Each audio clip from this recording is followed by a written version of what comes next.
आप देख रहे हैं नेक्स्ट 9 न्यूज और मैं हूं आपके साथ मेघा।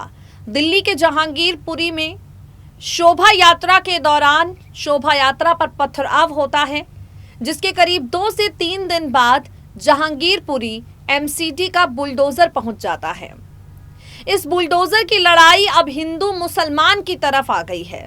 एक बार फिर से देश में हिंदू मुसलमान के भाईचारे से हटकर इनके बीच की तनातनी पर राजनीति हो रही है।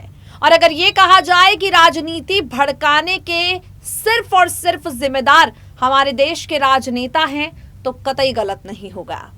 एक तरफ एमसीडी बिना किसी नोटिस के मस्जिद से सटी दुकानों पर बुलडोजर चलाती है और वहां दूसरी तरफ इस बुलडोजर अभियान के बाद मौलाना साहब सामने आते हैं और कहते हैं कि अगर मुसलमान इस देश की सड़कों पर उतर आए तो दूसरी महाभारत हो जाएगी।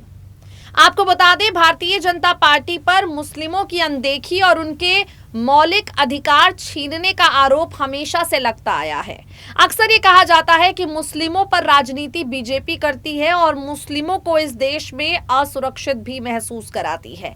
ऐसी परिस्थितियों के बीच में इस वक्त तमाम मौलाना हैं जो जहांगीरपुरी के मामले को लेकर भारतीय जनता पार्टी पर निशाना साध रहे हैं और इन मौलानाओं को देश के प्रधानमंत्री नरेंद्र मोदी ने करारा जवाब दे दिया है। नरेंद्र मोदी ने लाल किले से खड़े होकर देश की एकता पर बात की है, सबका साथ, सबका विकास और सबके विश्वास पर बात की है। तो किस तरह नफरत की राजनीति करने वालों को, धर्म की राजनीति करने वालों को पीएम मोदी ने करारा जवाब दिया है और अपने संदेश में क्या कुछ कहा है, चलिए आपको सुनाते हैं, सुनिए जरा।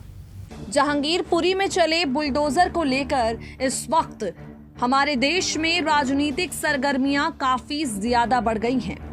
अतिक्रमण और बुलडोजर का ये विवाद अब देश में हिंदू मुसलमान के तौर पर देखा जा रहा है। मध्य प्रदेश के खरगोन के बाद दिल्ली के जहांगीरपुरी में जिस तरह से अतिक्रमण के नाम पर बुलडोजर का इस्तेमाल हुआ, वो सवालों के घेरे में है, जिसे लेकर मौलाना ताकीर रजा ने साफ तौर पर कहा, अगर मुसलमान सड़कों पर उतर आए तो उन्हें रोकने वाला कोई नहीं होगा। अगर मुसलमान सड़कों पर उतर आए तो देश में महाभारत होने से कोई नहीं रोक पाएगा। मौलाना ताकीर रजा ने ये खुली धमकी भारतीय जनता पार्टी को, केंद्र की मोदी सरकार को दी। मौलाना की इस धमकी पर हालांकि कई भाजपा के नेताओं की तीखी प्रतिक्रिया सामने आई, लेकिन हमारे देश के प्रधानमंत्री नरेंद्र मोदी ने बीते कल लाल किले से इस धमकी का जवाब अपने खास अंदाज में किया। पीएम मोदी ने सिख गुरु तेग बहादुर के 400वें प्रकाश पर्व के अवसर पर लाल किले पर आयोजित एक समारोह में शिरकत करने के बाद देश को संबोधित किया। इस मौके पर पीएम मोदी ने देश की एकता को लेकर बात की और कहा, लाल किला इस बात का गवाह है कि औरंगजेब, उसके जैसे आताताइयों ने कई लोगों का सिर कलम किया हो, लेकिन वो हमारी आस्था को हमसे अलग नहीं कर सका। उस समय भारत को अपनी पहचान बनाने के लिए एक बड़ी उम्मीद गुरु तेग बहादुर साहब के रूप में दिखी। औरंगजेब की आतताई सोच के सामने उस वक्त गुरु तेग बहादुर जी हिंद दी चादर बनकर एक चट्टान बनकर खड़े हो गए। पीएम मोदी ने कहा, ये लाल किला कितने ही अहम कालखंडों का साक्षी रहा है। इस किले ने गुरु तेग बहादुर जी की शहादत को देखा है और देश के लिए मर मिटने वाले लोगों के हौसले को परखा है। गुरु तेग बहादुर जी के बलिदान ने भारत की अनेक पीढ़ियों को अपनी संस्कृति की मर्यादा की रक्षा के लिए, उसके मान सम्मान के लिए जीने और मर जाने की प्रेरणा दी।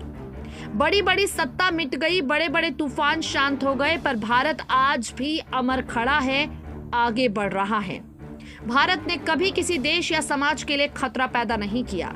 आज भी हम पूरे विश्व के कल्याण के लिए सोचते हैं, एक ही कामना करते हैं। हम आत्मनिर्भर भारत की बात करते हैं तो उसमें पूरे विश्व की प्रगति लक्ष्य को सामने रखकर करते हैं। पिछले साल ही हमारी सरकार ने साहिबजादों के महान बलिदान की स्मृति में 26 दिसंबर को वीर बाल दिवस मनाने का फैसला लिया। सिख परंपरा के तीर्थों को जोड़ने के लिए भी हमारी सरकार निरंतर प्रयास कर रही है। नई सोच, सतत परिश्रम और 100% समर्पण, ये आज भी हमारे सिख समाज की पहचान है। आजादी के अमृत महोत्सव में आज देश का भी यही संकल्प है। हमें अपनी पहचान पर गर्व करना है, हमें लोकल पर गर्व करना है, आत्मनिर्भर भारत का निर्माण करना है।